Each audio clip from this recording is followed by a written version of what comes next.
Hello, everybody. Welcome back to the Bro Barian channel. This is the Bro Baron. Hello, hello. I'm going to start this off with God, family, country, and Pittsburgh sports, and in particular, the Pittsburgh Steelers. Hello, everybody. All right, y'all. The season has completed, and it did not end the way we wanted to. A lot of crazy challenges, a lot of crazy injuries, some of the strangest injuries I've ever seen in a season. However, we still worked our way through a 10-7 season. We still worked our way to get into the playoffs without sneaking in. It was still pretty enjoyable to watch. Now, the last few games, oh my gosh, that was painful, and we all felt it.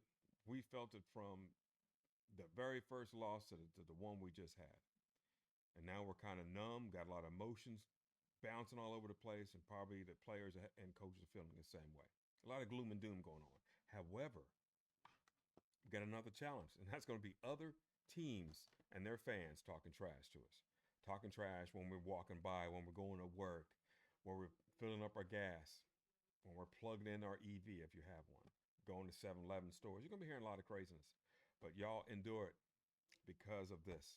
There's a positive situation I see here. And if you look at the stats, you're going to see one for the Pittsburgh Steelers, that's for the 2024 season. And if you look at the other one, it's going to be for Tennessee Titans at the 2019 season.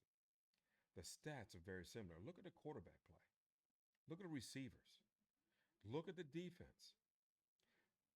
Arthur Smith had a game plan for the Tennessee Titans in 2019, and the players that he had with him executed the way he wanted to. Of course, it wasn't perfect, but if you look at his stats then at their what how many games did they win? It looks like they didn't win a lot. They were 3-4. Let me see if I look at that right.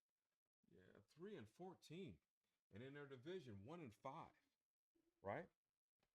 And their stats were very similar to what we have at our 2024 season at 10-17, 3-3 in our division, right? So we have very similar stats, different result when it comes to the ending the season or how many games were won. However, the biggest thing is I see that we have a foundation to go for, and I think that's what Pittsburgh's going to fight for or work on for next year. The quarterback that we have did not start till later on in the season. Justin Fields did a very good job until he got there. We had players that would join the team throughout the season. It's almost like you having players jumping onto a plane that's being built. And we still ended up 10-7. So I see hope in that. The stats themselves really make me happy because even though Justin Fields did his job and Russell Wilson did their job, it was a progression compared to what we saw from other quarterbacks back in the day. And I'm not going to mention any names. One of them I really liked.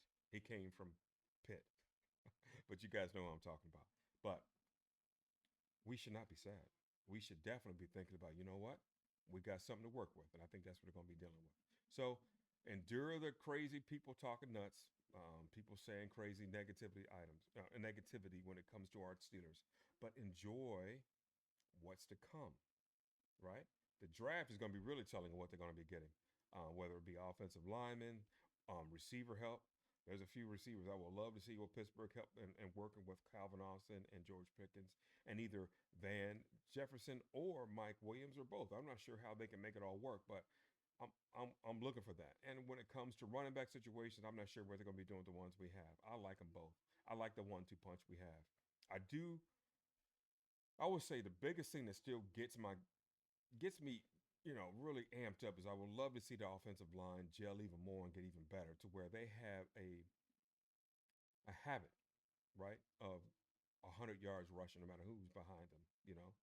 I would love to see them get something really going in offensive line even more so.